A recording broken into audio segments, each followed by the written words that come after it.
The research station floated silently in the dark space above a dead planet. It was called Research Station Omega-7, and it was not like other stations. This place held dangerous things from ancient wars. Things that most people in the galaxy wanted to forget. Deep inside the station, in the largest containment bay, something ancient waited in the shadows. The security officer checked his monitor for the 100th time that day. His 6 eyes blinked nervously as he watched the massive chamber on his screen. Inside that chamber lay the most terrifying thing on the entire station. Zarthok the Eternal. An ancient war dragon. The creature was huge, nearly 200 feet from nose to tail. Its body was covered in black scales that looked like polished stone. But these scales were not perfect. They were covered in scars, deep marks from weapons that had burned and cut thousands of years ago. The dragon had 3 pairs of eyes, and when they opened, they glowed like dying stars. Most days Zarthok stayed still. He looked almost like a statue. But everyone knew he was alive. They could feel it. The dragon created a field of emotion around him that pushed into the minds of anyone nearby. It was a feeling of deep sadness mixed with burning anger. Most species in the galaxy could sense thoughts and feelings from others. For them, being near the dragon was like standing in a fire. It hurt too much. The research teams used robots and drones to bring food to the dragon. No one went inside. No one wanted to get close. Dr. Sarah Chin arrived at the station on a cold Tuesday morning. She was human, young, and excited about her new job. Sarah was a scientist who studied ancient alien cultures. When she heard about the artifacts at Station Omega-7, she could not wait to see them. Her supervisor, a tall crystalline being named Velcris, met her at the docking bay. Velcris's body sparkled like living glass, and his voice sounded like wind chimes. "Welcome, Dr. Chin," Velcris said. "I must warn you. This station is not easy to work at. We house many dangerous items here." Sarah smiled. "I understand. I have read all the safety files." Velcris made a sound that might have been a laugh. "Reading about danger and feeling it are very different things. Come. I will show you your workstation." As they walked through the station's white corridors, Sarah saw other researchers. There were insect-like Chitauri with clicking mandibles, floating mind-weavers who spoke without mouths, and several other species. All of them looked nervous. They moved quickly through the halls and spoke in quiet voices. "Why does everyone seem so frightened?" Sarah asked. Velcris stopped walking. His crystal body dimmed slightly. "Because of what we keep in Containment Bay 7. The War Dragon." That evening, Sarah stood in the observation room above Containment Bay 7. Through the thick armored glass she could see the massive chamber below. And there in the center was Zarthok. Sarah's breath caught in her throat. The dragon was beautiful in a terrible way. Even sleeping, he looked powerful enough to tear the station apart. She watched as a drone entered the chamber carrying food. The machine moved quickly, dropped its cargo, and flew away as fast as possible. The dragon's eyes opened. All 6 of them. They glowed with blue-white light that filled the chamber. Zarthok looked at the food, then looked up directly at Sarah. She felt it then. The wave of emotion that everyone had warned her about. Sadness so deep it felt like drowning. Anger so hot it felt like burning. But Sarah did not look away. She was human, and humans could not sense thoughts and feelings as strongly as other species. What others felt as fire, she felt as warmth. What others felt as drowning, she felt as pressure. And underneath all that pain, Sarah sensed something else. Something that made her heart ache. The mighty war dragon was lonely. Sarah pressed her hand against the glass. "I will come see you tomorrow," she whispered. "I promise." In the chamber below, the dragon's eyes watched her until she left. Sarah spent 3 days reading everything about Zarthok. The files were old and incomplete, but they told a sad story. 15,000 years ago, a civilization created war dragons to protect their worlds. These dragons were not just weapons. They were living beings designed to bond with a warrior pilot. Once bonded, the dragon and pilot became partners for life. They shared thoughts and feelings. They fought together, flew together, trusted each other completely. Zarthok had bonded with a warrior named Kathera. Together, they fought against terrible enemies that came from another dimension. But the war was lost. Kathera died. Everyone died. Their entire civilization turned to dust. The war dragons were made to bond only once. When their partner died, the dragons never recovered. They carried that grief forever.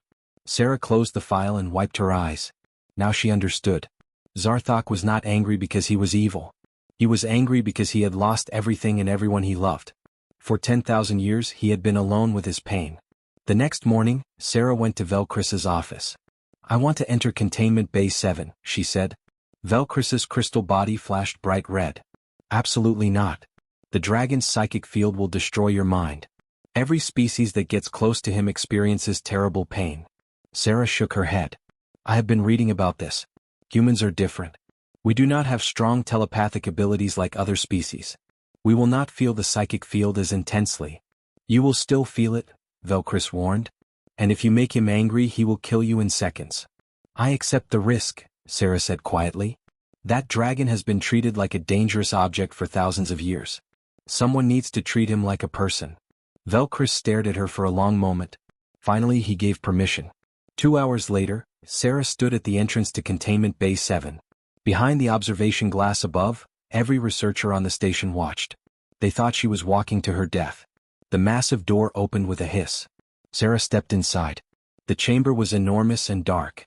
Her footsteps echoed on the metal floor. Ahead, she could see Zarthok's massive form in the shadows. The dragon was awake. 6 glowing eyes watched her approach. Sarah felt the wave of emotion hit her. Sadness pressed down on her chest. Anger made her skin feel hot. But she kept walking. She kept breathing. It was bearable. She stopped 50 feet away from the dragon's huge head. Zarthok's eyes narrowed. His lips pulled back, showing teeth as long as Sarah's arm. Hello, Sarah said softly. She kept her hands visible and empty. My name is Sarah. I know you have been hurt. I know you are angry. I'm not here to use you or control you. I just want to understand. The dragon's growl shook the entire station. In the observation room above, alarms started beeping. Velcris reached for the emergency evacuation button. But Zarthok did not move forward. He did not attack. Sarah took one small step closer. You lost someone, didn't you? Someone you loved. I am so sorry. One of the dragon's eyes closed, then opened again. It almost looked like a blink of surprise. Sarah sat down on the cold floor. I will come back tomorrow. If you want me to. You do not have to be alone anymore. She stayed for 10 minutes just sitting there, talking quietly. Zarthok watched her the entire time. Sarah returned the next day, and the day after that. Each day she sat a little closer. Each day she talked a little more. She told him about Earth, about humans, about her own life. The dragon always listened. On the 7th day, Sarah reached out her hand very slowly. Zarthok lowered his massive head. His scarred muzzle, bigger than Sarah's entire body, touched her open palm. The dragon's eyes closed. For the first time in 10,000 years, Zarthok felt something other than pain. He felt hope. The touch changed everything. When Sarah's hand pressed against Zarthok's scales, she suddenly saw images in her mind. Not her own memories. His memories. She gasped and nearly pulled away, but the dragon made a soft rumbling sound. Stay, that sound seemed to say. See what I have seen. Sarah closed her eyes and let the memories come. She saw a beautiful world with silver cities and green forests. She saw a female warrior with blue skin and white markings on her face. Cathar. Sarah felt the love between dragon and warrior, a bond so deep it was like they shared one heart. They flew together through purple skies. They laughed together. They trusted each other with their lives. Then the enemies came. Dark shapes that ripped holes in space itself. Monsters that ate entire planets. The war began. Sarah felt Zarthok's fear and determination as he fought. She felt plasma fire burning his scales. She felt the screams of dying cities.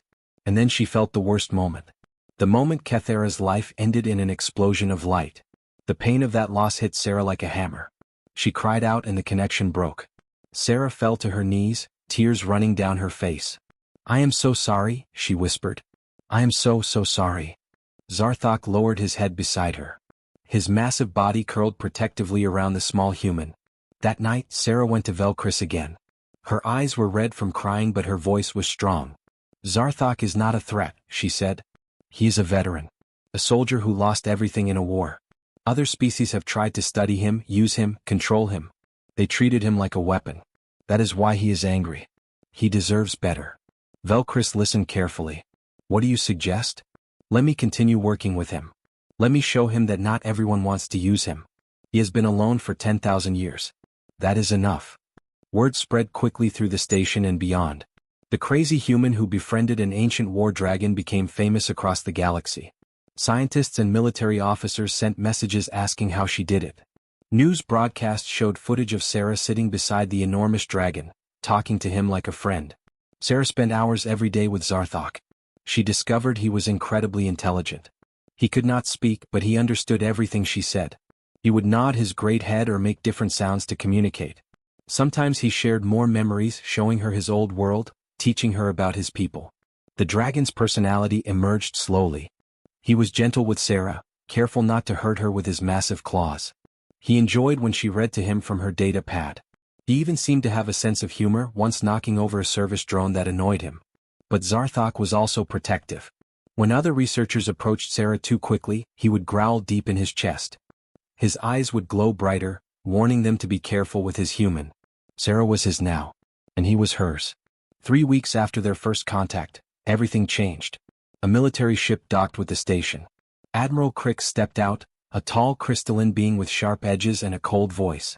Behind him came a dozen officers and soldiers. Sarah met them in the station's conference room. Her stomach felt tight with worry. "Dr. Chin," Admiral Crick said. His voice cut like glass.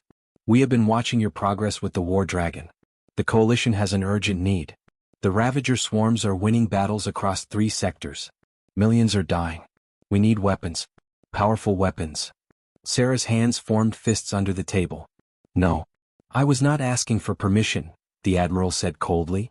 "We are taking control of the dragon." Sarah stood up so fast her chair fell backward. "He is not a weapon you can just take. He is a living being who has already suffered enough." Admiral Crick's body flashed with angry light.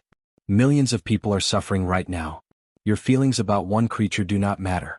We will activate the dragon with or without your cooperation." "You cannot activate him," Sarah said, her voice shaking.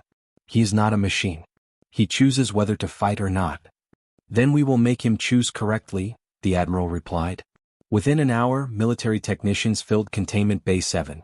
They brought strange devices covered in blinking lights. Neural probes, they called them. Tools designed to override a war dragon's will and force obedience. Sarah ran to Velcris. "You have to stop them. This is wrong." Velcris's crystal body looked dim and sad. "The Admiral has authority from the Coalition Council. I cannot refuse his orders. Sarah, you should leave the station. What is about to happen will not be pleasant." "I will not leave Zarthok," Sarah said. In the containment bay, the technicians attached their devices to the walls and floor. They activated the neural probes. Invisible energy filled the chamber, designed to force the dragon into submission. Zarthok's roar of pain and rage shook the entire station. The dragon's eyes blazed like suns. His massive body thrashed against the probe's control. Metal screeched. Walls cracked. The technicians ran for their lives as Zarthok tore through the devices like paper. "Evacuate the station," Admiral Crick shouted. "Seal all blast doors." Alarms screamed throughout the station. Researchers and soldiers rushed toward escape pods. The containment bay's reinforced door exploded outward in a shower of metal and fire. Zarthok burst through, roaring his fury at the beings who had tried to enslave him again. Sarah ran against the crowd, pushing her way toward the hangar bay. That was where Zarthok would go. She knew him now. When hurt and angry, he would look for a way to escape, to be free. She found him destroying military equipment in the massive hangar. Ships lay crushed beneath his claws. He roared and breathed fire at the walls, trying to break through to open space. "Zarthok!" Sarah shouted. The dragon spun around. His eyes were wild with panic and rage. He did not seem to recognize her. Sarah walked forward slowly. Her heart pounded, but she kept moving. "I know you are scared. I know you are angry. They hurt you. They tried to control you like others did before." Zarthok's claws scraped across the metal floor. He growled, a sound full of warning. "But I am not them," Sarah continued. Her voice was soft but steady. "I never tried to use you. I only wanted to be your friend." The dragon's growling grew quieter. His eyes began to focus. Sarah stopped just a few feet from his massive head. "You are free now. The door is damaged. You can leave. Fly away to anywhere in the galaxy. No one can stop you." Zarthok tilted his head, listening. "Or," Sarah said, and her voice broke slightly, "you can choose to fight. Not because anyone forces you. Not because they control you. But because you choose to protect others from the pain you have felt. Because you want to." She reached out her hand, tears running down her face. "I cannot make this choice for you. But whatever you decide, I will understand." For a long moment, the dragon stared at her. Then images flashed into Sarah's mind. Memories of Kethera's kindness. Memories of trust and partnership. And a new feeling warm and strong. Zarthok lowered his massive head and pressed it gently against Sarah's hand. Then he did something that shocked her. He lowered his shoulder and extended one leg, creating a step. An invitation. Sarah climbed onto the ancient war dragon's back, and they became partners. Admiral Crick stood in the hangar bay, staring in disbelief. The war dragon that had been destroying everything moments ago now stood calmly with the human woman on his back. "We will fight for you," Sarah said from her position on Zarthok's shoulder. "But not as your weapon. As your allies. As partners who choose to help." The Admiral's crystal body flickered. He had never seen anything like this. "The dragon obeys you?" "He does not obey me," Sarah corrected. "He trusts me. There is a difference." 2 days later, Sarah and Zarthok began their training. Ancient neural links in the dragon's spine had to connect with Sarah's mind. It was painful for both of them, but they endured it together. Sarah learned to see through Zarthok's eyes, to feel his powerful body as if it were her own. Zarthok learned to interpret Sarah's thoughts and respond to her guidance. Coalition pilots watched their training sessions with amazement. The uncontrollable war dragon now flew with precision and grace. He followed complex patterns and responded to commands instantly. But only when those commands came from Sarah. "How does she do it?" one pilot asked. "She treats him like a person, not a tool," Velchris answered quietly. Their first battle came 3 weeks later. The Ravager swarms had attacked a colony world called Haven's Rest. Thousands of families lived there, and they were trapped by the enemy fleet. Sarah sat in the specially designed seat on Zarthok's back, neural cables connecting her to the dragon. She could feel his eagerness to fight but also his control. He would not lose himself to rage this time. He had something to fight for now. "Ready?" she asked quietly. Zarthok's rumble of agreement vibrated through her entire body. They launched into space alongside coalition fighters. The Ravager ships were massive and dark, like insects made of metal and hatred. They outnumbered the coalition forces 3-1. Then Zarthok roared, and the sound crossed the vacuum of space through speakers in every coalition ship. It was a sound of challenge and fury. The dragon moved like living lightning. He twisted between enemy ships, his scales deflecting their weapons. When he opened his mouth, plasma fire poured out, burning through Ravager hulls. Sarah guided him, helping him see threats and opportunities. Together they were unstoppable. Coalition pilots rallied behind them. The tide of battle turned. Within hours, the Ravagers retreated and Haven's Rest was saved. News of the victory spread across the galaxy. The human and the war dragon became legends. Other worlds asked for their help. Sarah and Zarthok fought in 6 more battles over the next 3 months. They never lost. Admiral Crix approached Sarah after a strategy meeting. "We want to try bonding other humans with the war constructs in our vaults. Your success proves it can work."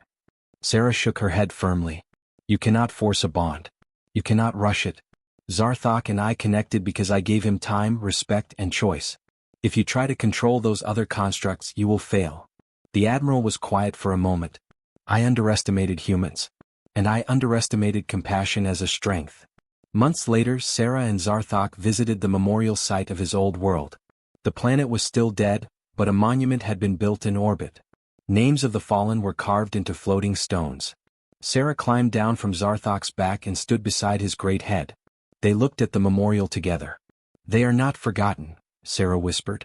"Your people, your world, Kethera. They live in you. In your memories. And now in mine too." Zarthok's eyes glowed softly. Through their bond, Sarah felt his gratitude and his peace. The ancient war dragon was no longer alone. He had found a new partner, a new purpose, and a new reason to hope. And Sarah had found something too. She had found a friend who would stand beside her against the darkness. Together they flew back toward the stars, ready for whatever came next.